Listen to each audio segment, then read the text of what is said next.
arrivé tout en sourire en plus. Oh. Il était une voix pour la plupart d'entre nous. Celle de nos matins paresseux, encore au fond du lit, ou celle de nos réveils actifs, déjà au volant de sa voiture. Aujourd'hui, il a accepté d'être aussi un visage, et plus que ça même, une âme. La preuve, avec ou sans filtre.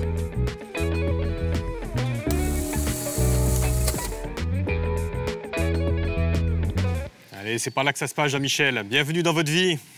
On va la retracer cette vie à travers les photos marquantes. Et je crois savoir que... Ça, c'est Gigi. C'était ma grand-mère, Gigi, qu'on appelait Gigi, Ilrousse, qui était une vieille figure de Lise. Elle était née en 1884, c'est-à-dire un an avant la mort de Victor Hugo. Et quand j'ai réalisé, parce que 1884, ça ne me disait rien, quand j'ai réalisé que c'était un an avant la mort de Victor Hugo, j'ai connu une femme de cette époque-là, c'était absolument extraordinaire. Parce que vous l'avez connue, effectivement. Je l'ai connue puisqu'elle est morte en 1974, elle avait 90 ans, et j'avais une passion pour cette femme. Et elle Une passion pour cette femme. Oui. Pourquoi une passion pour cette femme, Jean-Michel? Je sais pas, je lui trouvais un magnétisme particulier, elle avait une personnalité assez exceptionnelle, et elle me le rendait bien d'ailleurs. Et là, sur cette photo, c'était l'époque où on nous disait que l'eau au robinet à Lise n'était pas potable. Et donc on descendait chercher l'eau à la pompe, à la fontaine qui est sur la place, qui existe toujours. Et on la portait dans des cruches, dans des brocs, dans des seaux. Et Chisofala nous paraît haute, hein, quand j'étais jeune. Et elle le portait comme ça. Et elle le portait comme ça, avec au gabagne, qui est le morceau d'étoffe qui sert à bien stabiliser. Et moi, je pense que si les femmes corses avaient un port de tête aussi majestueux, aussi altier, c'est parce que justement, on leur apprenait à tenir quelque chose sur la tête, comme aujourd'hui on apprend aux mannequins à marcher avec des livres sur la tête. Et c'est pour ça qu'elles avaient ce port absolument extraordinaire qu'on ne retrouve plus aujourd'hui, puisqu'on a tendance à être un peu voûté. Donc une passion. Une passion pour Cécile. Oui. Et je ne suis pas le seul de la famille. Hein. Marianne, elle a eu beaucoup d'enfants?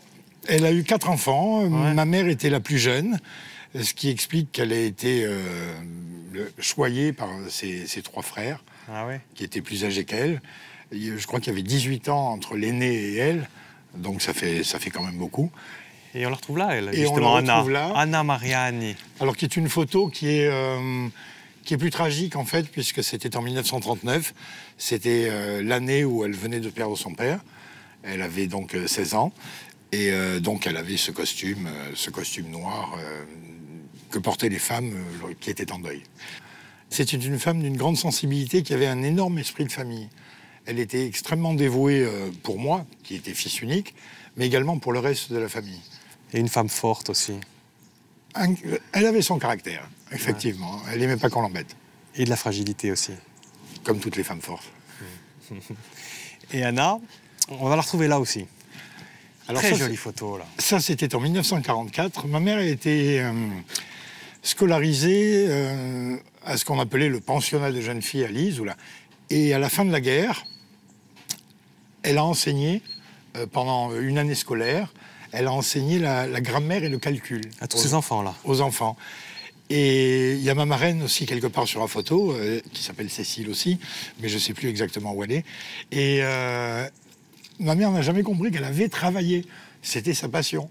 Et lorsque mon père est mort, lorsqu'on a cherché à contacter les caisses de retraite, etc., pour l'administration, on a découvert qu'elle avait été salariée pendant 9 mois et qu'elle avait cotisé. Même elle ne le savait pas.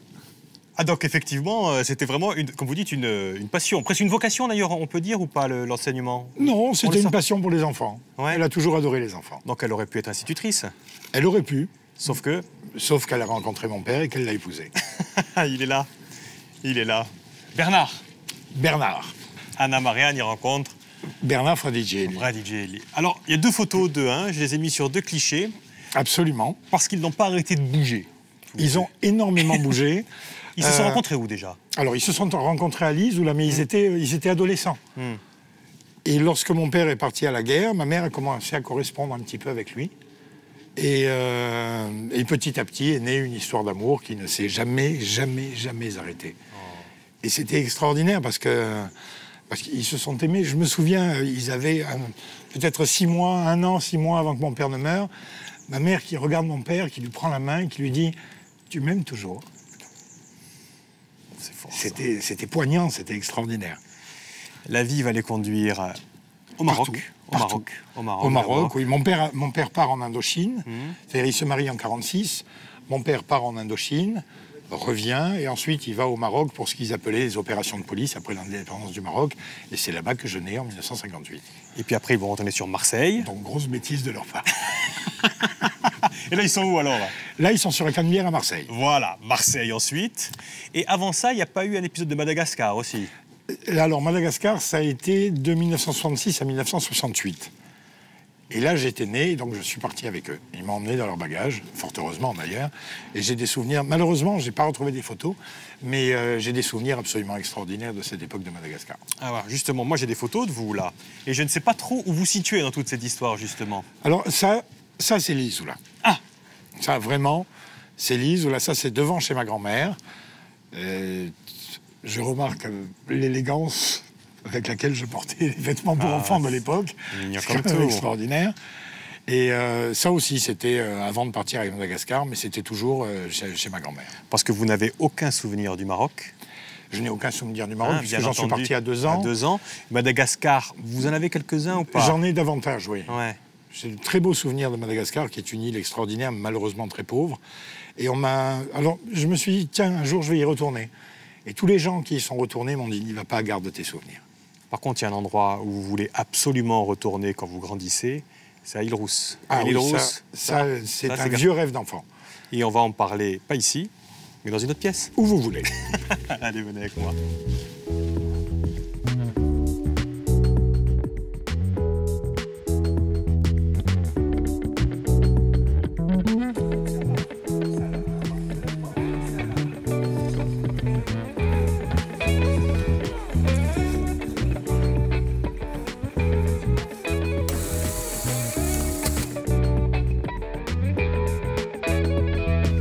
Allez Jean-Michel. Je crains le pire. C'est le meilleur qui arrive.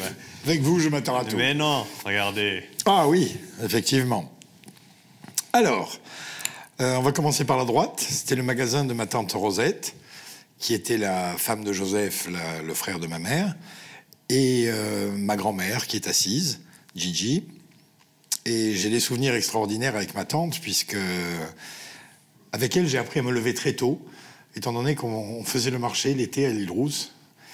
Et on a été les premiers à relancer ce marché qui aujourd'hui est vivant et qui est vraiment quelque chose d'extraordinaire, parce qu'elle avait sa boutique était un petit peu plus loin que les autres épiceries dans la rue Paoli. Et elle a dit bon, on va se mettre au premier rang. Donc on a réinvesti le marché et à partir de là, le marché est redevenu vivant comme il est aujourd'hui. Mais à Île-Rousse, il y avait aussi le jeu. Ah, il y avait le jeu, ça c'était... C'est les vacances Île-Rousse, en fait. Ça, c'était les vacances Île-Rousse, effectivement. Ouais. On est où, là? Et là, on est à la marine de Sant'Ambrogio, à l'époque où il y avait encore le bassin de plongeon. Et il y avait un tremplin de 5 mètres. Et on s'amusait comme des fous, effectivement. C'est pour ça qu'Île-Rousse, c'est à ce point lié au bonheur, parce que justement, il y avait une fin. Tous les étés, il fallait partir, j'imagine. C'était un véritable déchirement. Ah ouais? Partir comme ça, c'était un déchirement, mais non pas parce que les vacances s'achevaient, parce que je quittais cette terre. Et c'était terrible. À ce point? À ce point, oui. J'ai un attachement viscéral à cette terre, à cette région. Et comme disait une certaine impératrice, je pourrais mourir pour cette terre. Ah oui, à ce point? À ce point, oui. On va vous voir un petit peu plus vieux, mais là, justement, sur le fameux marché. Hein, c'est pas plus vieux, c'est la même époque. Hein, regardez les cheveux, d'ailleurs. Hein. Donc, c'est ma mère, Anna. À droite, c'est mon cousin, le fils de Rosette, le Pierrot le facteur, qui est très connu. Et j'adorais ce contact avec les gens sur le marché. J'ai vraiment adoré cette période. Mais là, à cette époque-là, donc, il fallait systématiquement retourner dans le sud de la France. Et c'était une horreur. C'était une horreur, quoique... Oui. ça a été une période un peu particulière. J'étais étudiant à Aix. Et on m'avait demandé pour faire des photos pour des combinaisons de planches à voile. Et je suis apparu sur un catalogue de combinaisons comme ça. C'est juste une parenthèse. C'était une parenthèse du bon temps. C'était une parenthèse, oui, effectivement. Parce qu'effectivement, vous avez parlé de faire des études à Aix. L'école, on n'en a pas encore parlé. Comment ça se passe à l'école à Marseille? Ça se passe relativement bien, c'est-à-dire moyennement. Je m'ennuyais beaucoup. Je n'avais qu'une hâte, c'était de rentrer à la maison pour prendre un bouquin.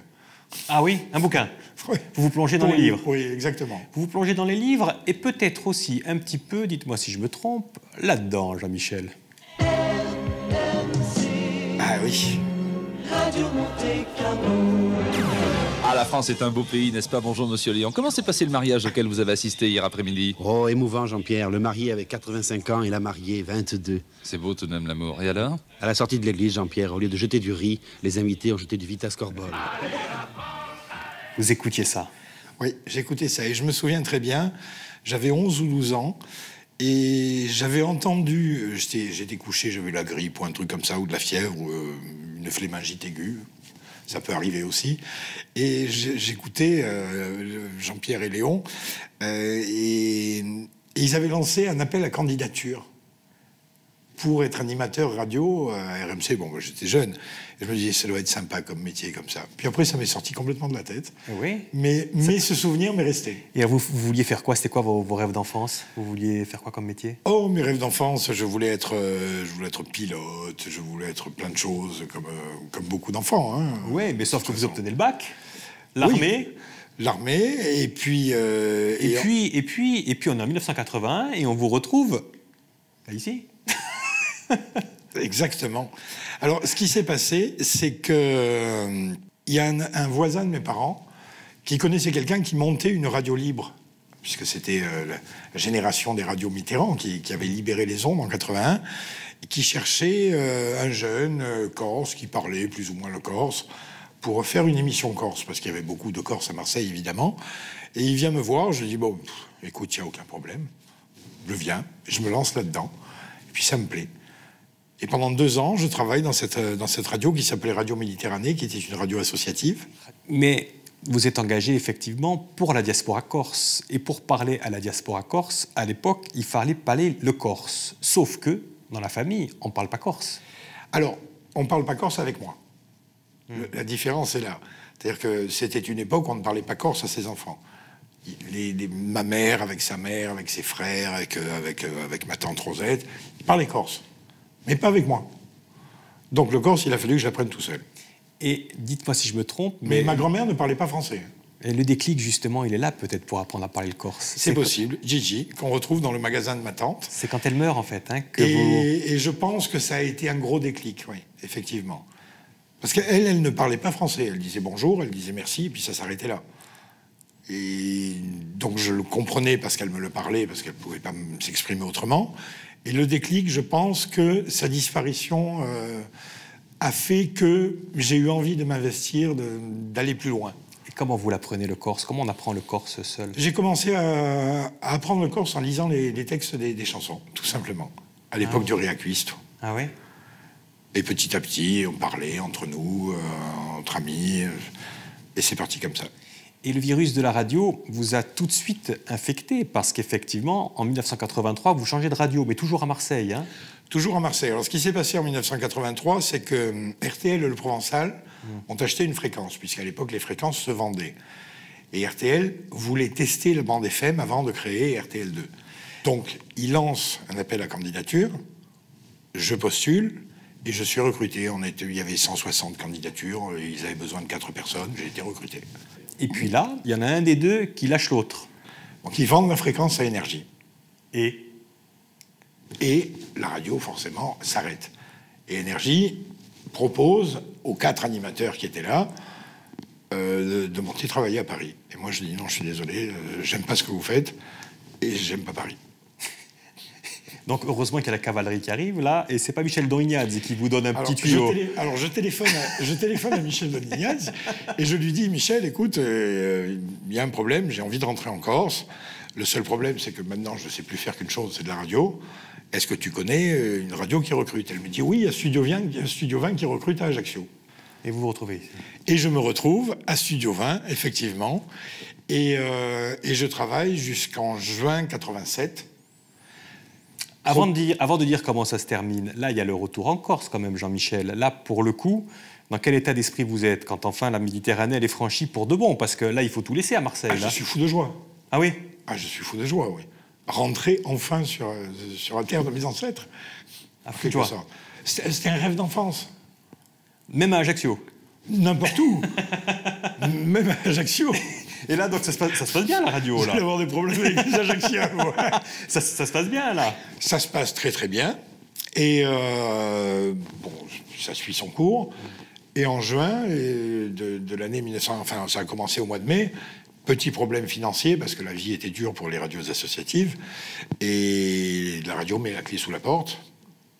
Antoine Maestracci, qui était responsable des programmes à RCFM avant de la chose, il m'appelle et il me dit « J'aimerais bien qu'on se rencontre parce que je pense que j'aimerais bien que vous travailliez pour nous. » Je dis « Qu'à cela ne tienne. » Il me dit « Vous pouvez venir ?» Je dis « Je suis là demain. » Donc je monte, on discute, il me fait enregistrer une maquette pour la forme et il me dit « Vous commencez le 21 juin. » Donc vous vous retrouvez ici.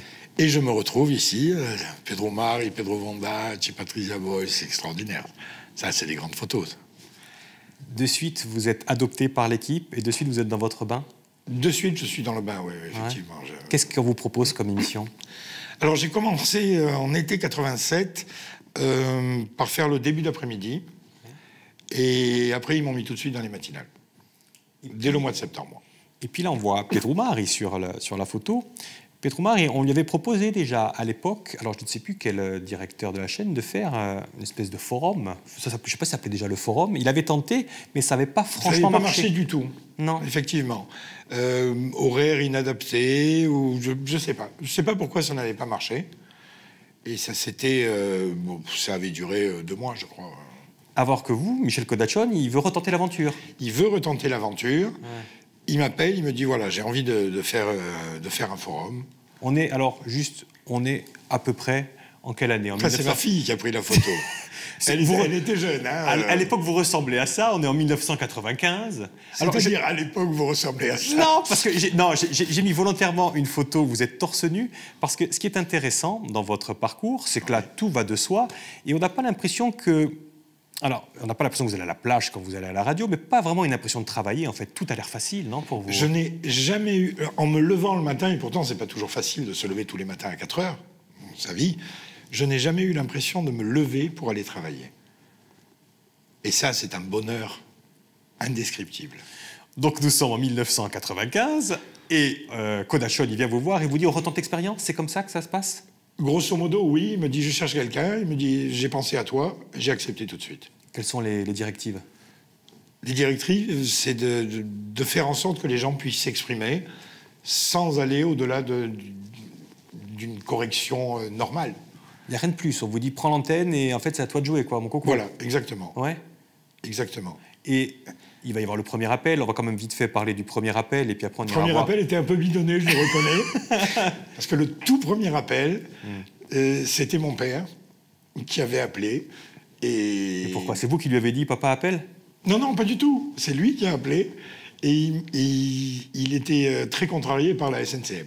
Ouais. À l'époque, donc il avait commencé à dire, ouais, la SNCM, on est parqué. Enfin, il n'était pas content du tout. Et après, c'est parti comme ça. Donc. Le miracle, ça a opéré de suite, en fait. Tout de suite. Ouais. Tout de suite, oui, c'est parti tout de suite. Oui, c'était impressionnant. Et donc, le forum, on ne va pas en parler là, justement, de cette aventure du forum. On va en parler dans une autre pièce. Oh, ben, on change de pièce, oui. Allez, change de pièce, oui, exactement. Allez, venez avec moi. Bon mec, si. C'était une époque.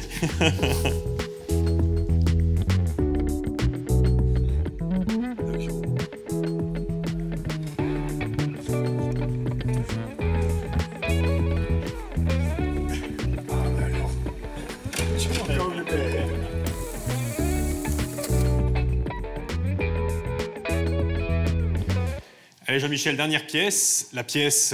La plus importante En tout cas, la plus importante, je ne sais pas, mais ça a été important dans votre vie. Ah oui, ça, c'est les téléphones. C'est quelque chose d'extraordinaire. C'est le forum. Le forum, hein, s'il fallait illustrer le forum, c'est ça, quoi. C'est le téléphone et l'importance majeure des standardistes. Quel était comment vous vous sentiez, vous, comme un psy, comment vous viviez votre rôle? En fait, je me suis jamais vraiment posé la question de savoir quel était mon rôle. Je n'étais qu'un transmetteur. Non, pas qu'un transmetteur, quand même. Oui, je n'étais qu'un outil, en fait. J'étais l'outil qui permettait aux auditeurs de s'exprimer, d'exprimer leurs ressentis, d'exprimer leurs problèmes, leur joie, parfois, même si c'est arrivé moins souvent. Mais je n'étais qu'un vecteur, en fait. Vraiment? Il n'y a pas eu une espèce, des fois, un petit peu même, parce que tout le monde écoutait le forum. C'était quoi le taux d'audience de cette émission? C'était à peu près 50% de part de marché. C'est-à-dire la moitié des gens qui écoutaient la radio en Corse, à ce moment-là, écoutaient le forum. D'où ma question, comment vivez-vous votre rôle? Parce qu'avec l'infographiste de l'émission, Patrick, on a mis ça. Est-ce qu'on n'a pas un sentiment un peu, à la fois, de toute puissance quand même, comme les Daft Punk, tout en étant vraiment... Personne ne vous connaît, tout le monde vous connaît. Course. Non mais c'est vrai, tout le monde vous connaît et personne ne vous connaît. Et on a ce sentiment un petit peu de puissance. Est-ce que vous l'avez eu, ça? Non, j'ai jamais eu le sentiment de puissance. J'ai eu le sentiment d'aider.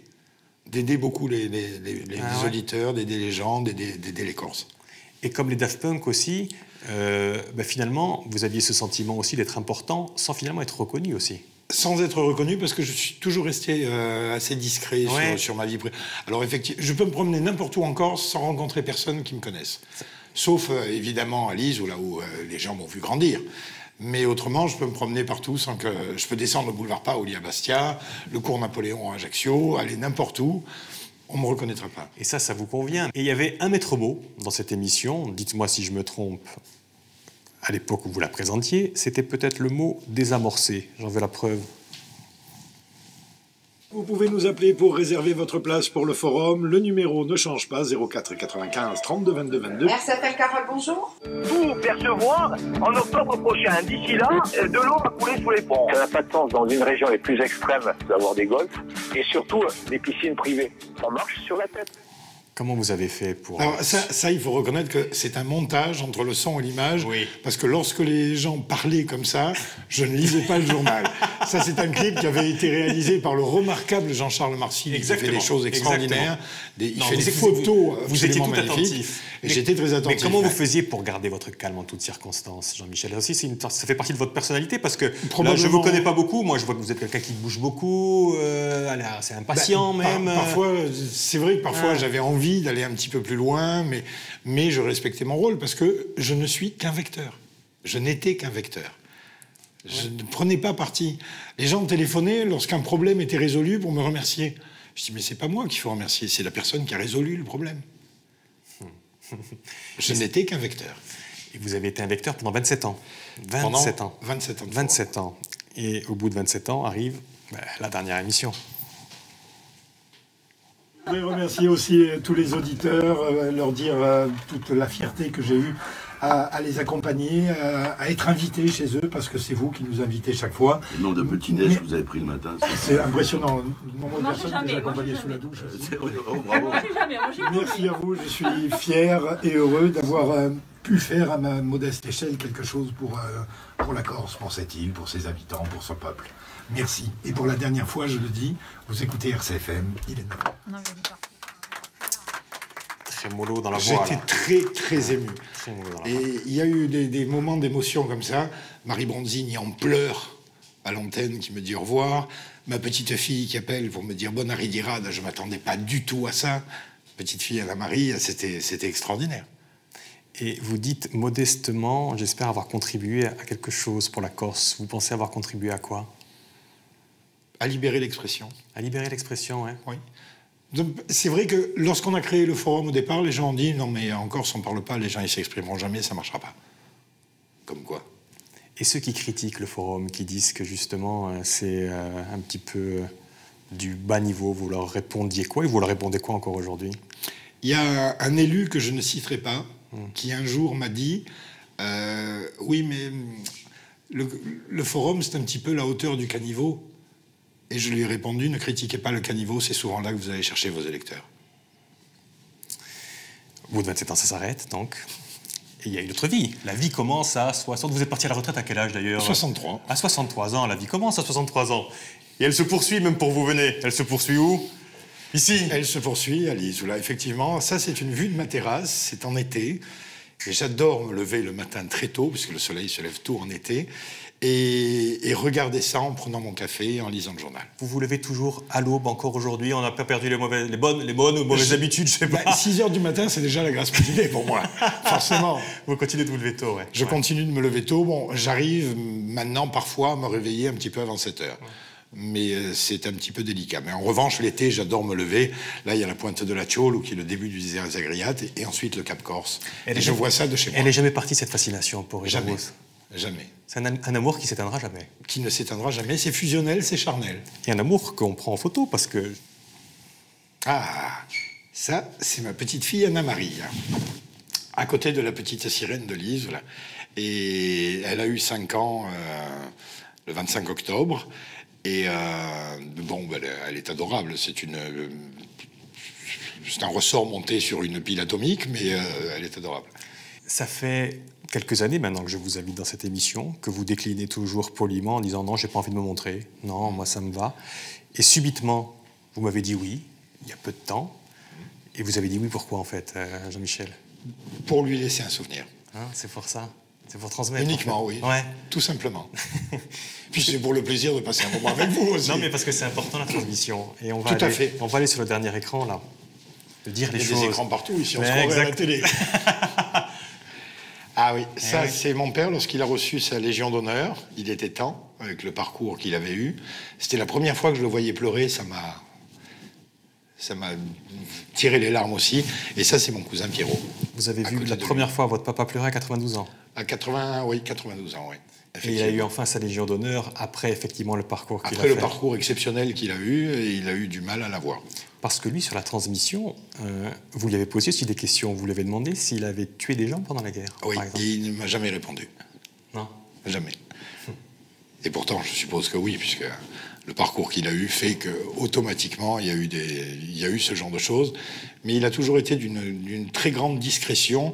Et tout comme moi, il fuyait les réunions d'anciens combattants, des choses comme ça. Ils sont morts pratiquement en même temps, vos parents, hein? Mon père est mort en 2017 et ma mère est morte en 2021, au mois de mars. Vous aussi, vous avez eu votre récompense quand même.